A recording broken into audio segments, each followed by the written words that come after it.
He is the second most powerful man in Nazi Germany, president of the Reichstag, Reichsstatthalter of Prussia, and supreme commander of the Luftwaffe. He is a dandy with an obsession for garish jewel-adorned uniforms, who lives in a palace inside a park full of wonderful beasts. His hobbies are big game hunting and collecting stolen art. He is larger than life. He is Hermann Göring.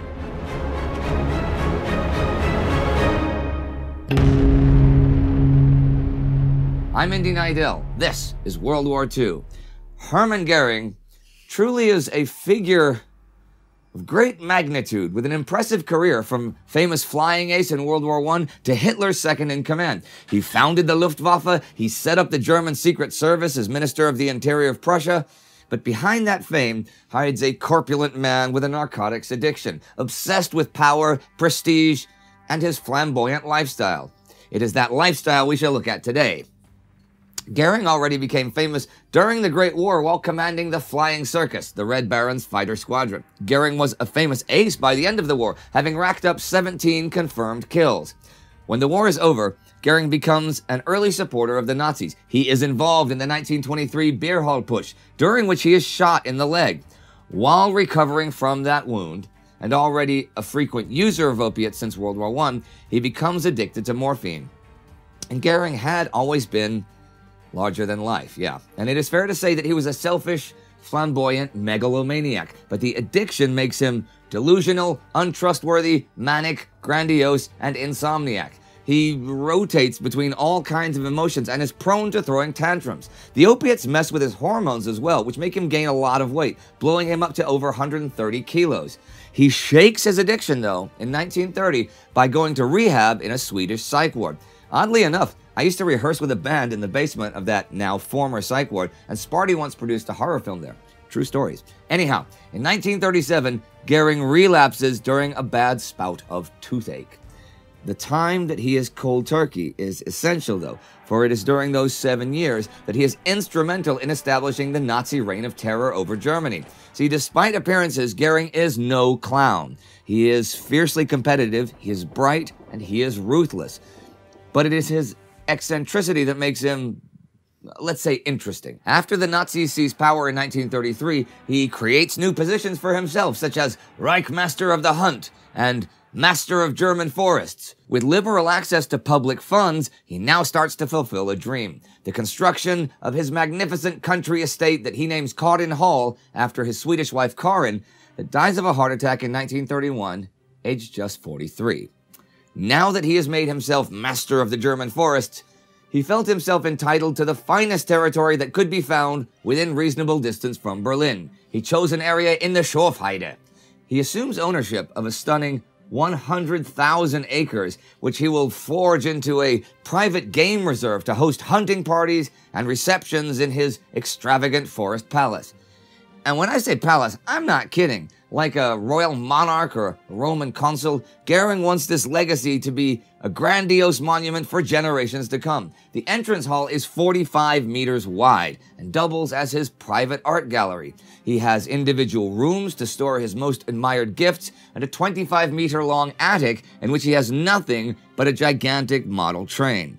And that's really just the very tip of the iceberg. The estate won't survive the war, but it's still worth looking into Karin Hall online. Anyhow, from 1934 onwards, he starts acquiring artwork. He becomes a rabid collector, and he's not shy about using his powers to obtain the rarest and most beautiful artworks he can lay his hands on. In 1939, when Poland is occupied, Göring starts to safeguard Polish art treasures. In 1940, he creates a special Nazi task force, the Einsatzstab Rosenberg, with the sole purpose of confiscating valuable artworks for him personally. Many are stolen from private collections of Jewish victims of the Nazi regime, and Göring is an enthusiastic supporter of this policy. He soon amasses so many statues and paintings that he plans to build a Hermann Göring museum on the Karin Hall estate as soon as the war is over. And that is not the only extravagant idea for his park, for he is also an avid hunter, and he wants to populate the park with wildlife. Big game wildlife, of course. He keeps a lion as a pet, and he imports animals like bison and elk from Scandinavia and Canada, hoping they will breed and populate his park. He even has Berlin Zoo director Lutz Heck experiment with crossbreeding new species. Okay, well, old species, actually. He wants Heck to recreate extinct species like the European aurochs. The goal is, of course, to eventually hunt the animals for recreating mythic scenes from the German epic poem Nibelungenlied, in which the Teutonic hero Siegfried kills dragons and other creatures of the forest. And killing, Göring does. For instance, he has Lutz release animals confiscated from the Warsaw Zoo into the nature reserves, and then goes after them in extravagant hunting parties. He makes it a special reward for his Luftwaffe flying aces to come to Karin Hall and shoot something big. His parties in general, like his lavish housewarming and birthday parties, are of legendary proportions. They often include multiple costume changes, grand tours through the house, driving fast cars around the estate, and luxurious dinners. Guests are required to bring expensive gifts like artwork, marble statues, solid gold bars. One ambassador describes a big, fat, good-humored man who loves display above everything, displayed his vanity at every turn, often causing his guests to glance amusedly at each other.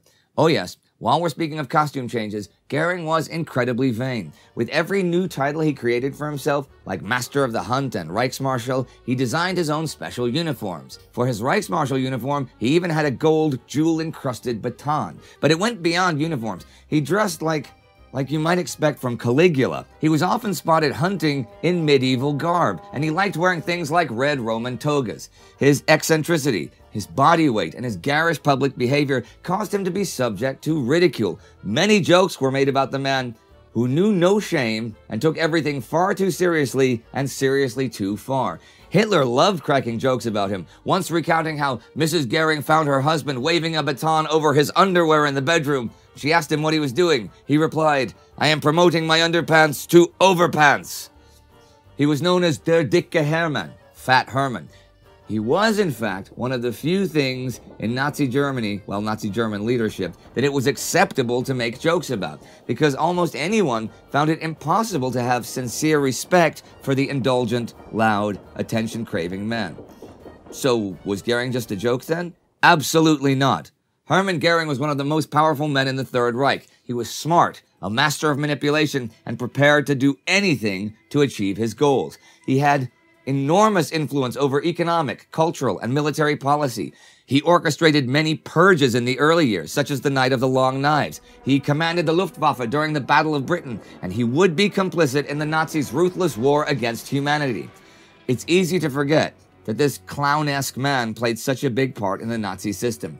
It's equally interesting to think about what impact his lifestyle and his drug addiction had on all of his official business. More importantly, under this veneer, this Baroque comedy, this perhaps charming eccentricity, was a man that performed unfathomable evil.